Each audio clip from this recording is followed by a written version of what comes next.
Pitch అంటాం కదా, platform. అదే ఇప్పుడు దీన్ని ఎందుకు పిచ్ అంటున్నారు మరి? క్రికెట్లో పిచ్, ఇదేంటి పిచ్ అసలు? అది కూడా కాదండి, చెప్పండి. అదే ఏది కరెక్ట్ ఏది తప్పేం కాదు, మీరు ఆలోచించండి. Starting point, okay. ఇంకా బ్యాక్ డ్రాప్.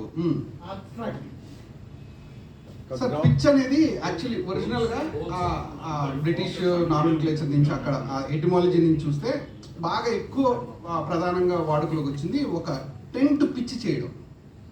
మనం పిచ్చింగ్ ఏ టెంట్ అంటారు ఇంగ్లీష్లో. సో ఒక టెంట్ ఒక దగ్గర వేసామంటే అక్కడ జనరల్లీ టెంట్ ఎందుకు వేసుకునే వాళ్ళు, ఈ బిజినెస్ చేసుకునే వాళ్ళు ఒక టెంట్ వేసుకొని అక్కడ కూర్చొని మాది కొనండి అంటారు. సో అలా పిచ్ అనేది. సో ఈ పిచ్ని క్రికెట్ లేకపోతే బేస్బాల్ వీటికి వచ్చినప్పుడు దీన్ని ఎలా ప్రయోగించారంటే, మనం ఒక దగ్గర వేసి సూటిగా ఇంకొక దాన్ని కొట్టడం అనే దాన్ని పిచ్ అనేది వచ్చింది.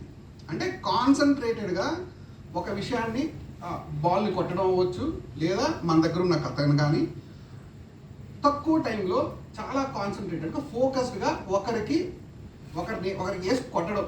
బేసికలీ ఆడు పట్టుకుంటాడా లేదా, ఆడు తిరిగి కొడతాడా లేదా అనేది పిచ్.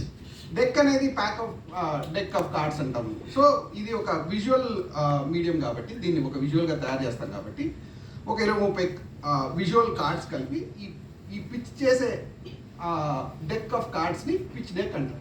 ఈ పిచ్ బైబిల్ అంటారు కొంతమంది. అసలు పిచ్ బైబిల్ ఎందుకు అంటున్నారు? దీంట్లో ఇది కూడా తెచ్చారు, ఈ మన మతాలని కుల వీటిల్లో కూడా తెచ్చారు. బైబిల్ ఎందుకు అనాలి, పిచ్ ఇంకేదో అనొచ్చు కదా.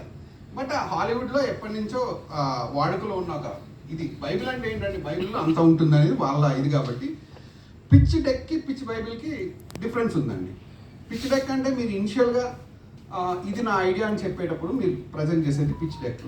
మీది ఓకే అయిన తర్వాత దాంట్లో ఉండే అన్ని ప్రధాన అంశాలు అంటే క్యారెక్టర్స్ కానీ, లేకపోతే ఎపిసోడ్ ఆర్క్స్ కానీ, లేకపోతే యాక్ట్ స్ట్రక్చర్ కానీ, ఇవన్నీ కలిపి ఉండేది పిచ్ బైబిల్. అంటే అందులో టెక్నీషియన్స్, యాక్టర్స్ ఎవరు ఉండొచ్చు, బడ్జెట్స్, ఇవన్నీ కలిపి ఉండేది పిచ్ బైబిల్ అంటారు. పిచ్ బైబిల్ అనేది మచ్ లేటర్ వస్తుంది. సో అది ఇప్పుడు అంటే అది కూడా చూద్దాము పిచ్ బైబిల్స్ కూడా. పిచ్ డెక్ అనేది అసలు ఎలా తయారు చేయాలి ఏంటనేది ఈరోజు మన ప్రధాన ఆన్సర్. అయితే 2 విధాలుగా చేయించండి. ఒకటి డైరెక్ట్గా ఈ లైట్లు ఆపేస్తారా, ఈ 2 లైట్లు